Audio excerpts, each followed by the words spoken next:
নমস্কার বন্ধুরা, আপনাদের সকলকে আমার চ্যানেলে স্বাগত জানাচ্ছি। বন্ধুরা, আজকে আমি আপনাদের জন্য নিয়ে এসেছি একটা দারুণ ভিডিও। আজকে আমি আপনাদেরকে দেখাবো মিনিমাম 2 মাসের মধ্যে কি করে একটা দারুণ কিচেন কম্পোস্ট সার তৈরি করা যায়।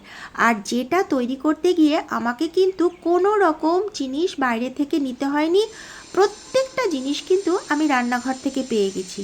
আর এই কিচেন কম্পোস্ট সারটার মধ্যে থাকবে পর্যাপ্ত পরিমাণে পটাশিয়াম, নাইট্রোজেন, জিঙ্ক, আয়রন, প্রত্যেকটা জিনিস কিন্তু আমরা এই কিচেন কম্পোস্ট সার থেকে পেয়ে যাব।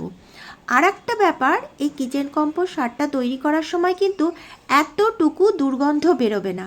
বন্ধুরা, আপনারা দেখতে পাচ্ছেন এখানে প্রচুর পরিমাণে রয়েছে রসুনের খোসা, পেঁয়াজের খোসা, আলুর খোসা, কলার খোসা, চা পাতা, ডিমের খোলা, এই সমস্ত জিনিস দিয়ে কিন্তু আমি এই কিচেন কম্পোস্ট সারটা তৈরি করব।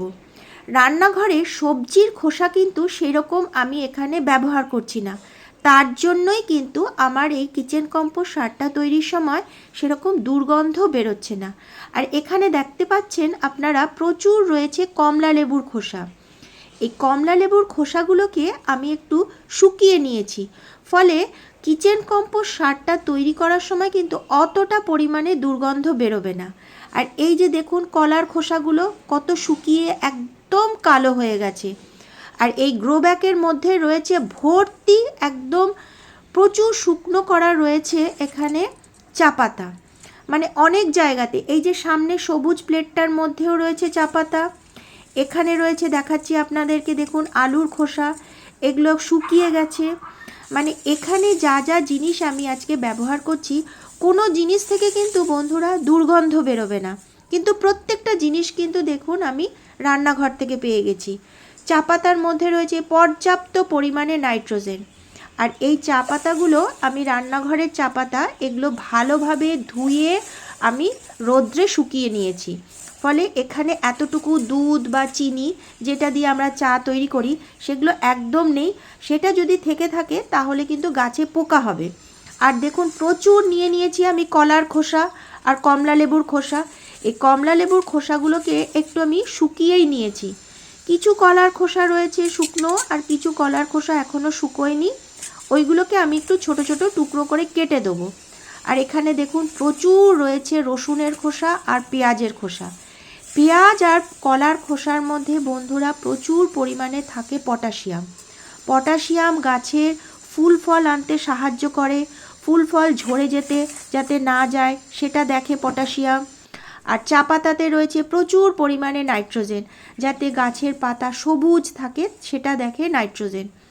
আমি কলার খোসাটাকে একটু ছোট ছোট করে টুকরো করে নিচ্ছি, তাহলে কি হবে, খুব তাড়াতাড়ি কিচেন কম্পোস্ট সারটা তৈরি হবে। আর কমলা লেবুর যে একটু খোসাগুলো রয়েছে সেগুলোকে যতটা সম্ভব আমি একটু টুকরো টুকরো করে নিচ্ছি, তাহলে কি হবে, খুব তাড়াতাড়ি এই সারটা তৈরি হয়ে যাবে। এই যে সারটা আমরা তৈরি করে আজকে দেখাবো বন্ধুরা, এটাতে কিন্তু কোনো রকম মাটি আমি ব্যবহার করব না, দেখবেন শুধুমাত্র এই কটা জিনিস দিয়েই আমি আজকে এই কিচেন কম্পোস্ট সারটা তৈরি করছি। সবজির খোসা যদি ব্যবহার করি তখনই কিন্তু একটা পচা পচা গন্ধ বেরোয়। এই যে বালতিটা দেখছেন, এটাতে কিন্তু আমি কিচেন কম্পোস্ট সার তৈরি করেছিলাম, আর পুরো আমি এই কিচেন কম্পোস্টটা গাছে ব্যবহার করেছি। এই বালতিটাতেই আবার তৈরি করছি।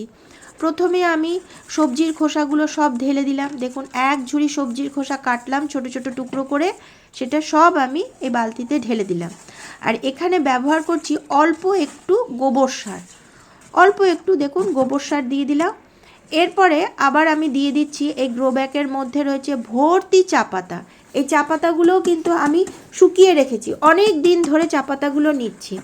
রান্নাঘরের চা পাতা যখনই বন্ধুরা আপনারা ব্যবহার করবেন, যদি লিকার চা করে থাকেন তাহলে তো অতটা ধোয়ার প্রয়োজন হয় না, কিন্তু দুধ দিয়ে চা যখনই করবেন তখন কিন্তু ভালোভাবে চাটাকে ধুতে হবে, কারণ দুধ বা চিনির মধ্যে যদি যদি সেই চা পাতাটা গাছের গোড়ায় থাকে তাহলে কিন্তু গাছের গোড়ায় পিঁপড়ে হয়ে যেতে পারে।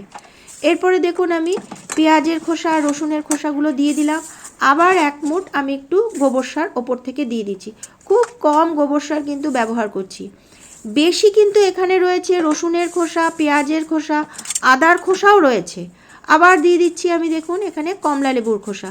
শুধুমাত্র এই কটা জিনিস দিয়ে আমি আপনাদেরকে দেখাচ্ছি একটা অসাধারণ কিচেন কম্পোস্ট সার তৈরি হবে। আর এটা তৈরি করার সময় কিন্তু কোনো রকম দুর্গন্ধ বেরোবে না দেখুন। আর এই যে বালতিটা নিয়েছি, বালতিটার নিচে কিন্তু কোনো হোল করা নেই, এটা এমনিই রয়েছে। আর এখানে খুব যে এই সবজির খোসাগুলো থেকে কিন্তু জল বেরোবে না।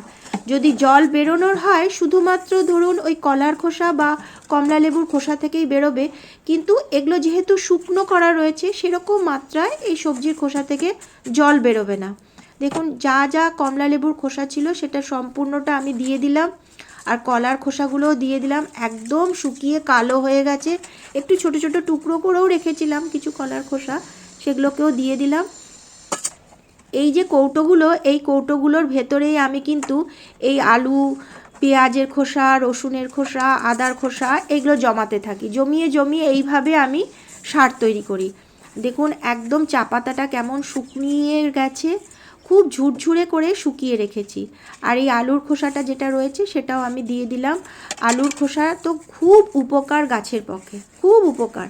আর এইগুলো দিয়ে যদি আমি একটা সার যখন আমরা তৈরি করতে পারবো, আর এটা যখন আমরা গাছের গোড়ায় দেব, গাছে কিন্তু আর কোনো রকম রাসায়নিক সার, এক্সট্রা কোনো সারের প্রয়োজন হবে না। দেখুন আমার দেওয়া হয়ে গেল। এরপরে আমি একটা জিনিস ব্যবহার করছি, এটা হচ্ছে চুন। এই চুনটা আমি অল্প একটু জলের মধ্যে গুলে ওপর থেকে দিয়ে দেবো, যাতে কোনো রকম পোকা মাকড় কিছু না হয়। আমি এখানে দেখুন অল্প একটু চুন নিয়ে নিচ্ছি। এটা কিন্তু যে চুন আমরা পানের দোকানে পাই সেই চুন, এটা বাড়ি তৈরি করার যে চুন সেই চুন নয়, কিন্তু এটা পানের দোকান থেকে আমি এনেছি চুনটা। অল্প একটু চুন নিলাম, এরপরে ওর ভেতরে একটু জল দিয়ে আমি ভালো করে চুনটাকে একটু গুলিয়ে দেবো। গুলিয়ে এই যে কিচেন কম্পোস্টটা তৈরি করে দেখালাম এটার ওপরে ভালোভাবে একটু ছড়িয়ে দেবো, যাতে কোনো রকম পোকা মাকড় না হয়, ওই জন্যই এটা চুনটা দিয়ে দেওয়া। চুন কিন্তু খুব ভালো গাছের গোড়ার মাটির পক্ষে, কিন্তু অতিরিক্ত কখনোই চুন দেওয়া যাবে না। চুনের মধ্যে কিন্তু প্রচুর পরিমাণে বন্ধুরা ক্যালসিয়াম থাকে, প্রচুর ক্যালসিয়াম থাকে। আর ক্যালসিয়াম আমাদের মানুষেরও যেমন উপকার করে, তেমনি গাছেদের ক্ষেত্রেও কিন্তু ক্যালসিয়াম খুবই উপকার। দেখুন মোটামুটি জলের ভেতরে ভালোভাবে গুলে গেল।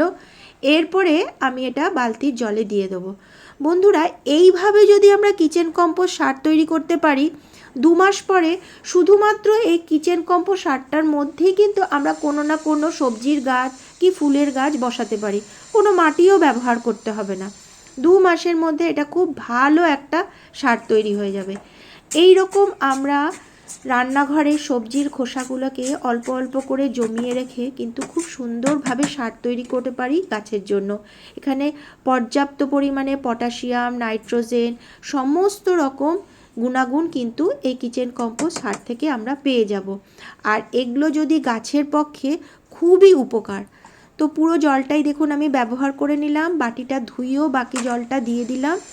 এইবার এটা এখন থাকবে একটা প্লেন একটা ঢাকনা দিয়ে রাখবো। কখনো কখনো আপনারা খুলেও রাখতে পারেন, তাতেও কোনো অসুবিধা নেই।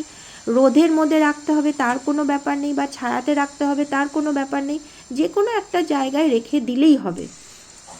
আমি একটা প্লাস্টিকের প্যাকেট নিয়ে নিয়েছি, এটা দিয়ে আমি একটু এটাকে ঢাকা দিয়ে রেখে দেবো। এখন আর এটাকে নাড়াবো না, পুরো 2 মাস পরে আমি এই প্লাস্টিকের প্যাকেটটা উঠিয়ে দেবো। আপনারা প্যাকেট দিতেও পারেন আবার নাও দিতে পারেন, তাতে কোনো অসুবিধা নেই। বন্ধুরা আপনাদের যদি আমার এই ভিডিওটা ভালো লেগে থাকে তাহলে অবশ্যই একটা লাইক, সাবস্ক্রাইব ও শেয়ার করে দেবেন। কমেন্ট বক্সে অবশ্যই লিখবেন কেমন লাগলো।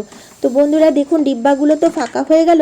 এইবার আবার কালকে থেকে এই ডিব্বাগুলোর মধ্যে সবজির খোসা অল্প অল্প করে রান্নাঘরে জমাতে শুরু করব। তো আজকের ভিডিওটা এখানেই রাখছি, আগামী ভিডিওতে আবার দেখা হবে। অনেক ধন্যবাদ।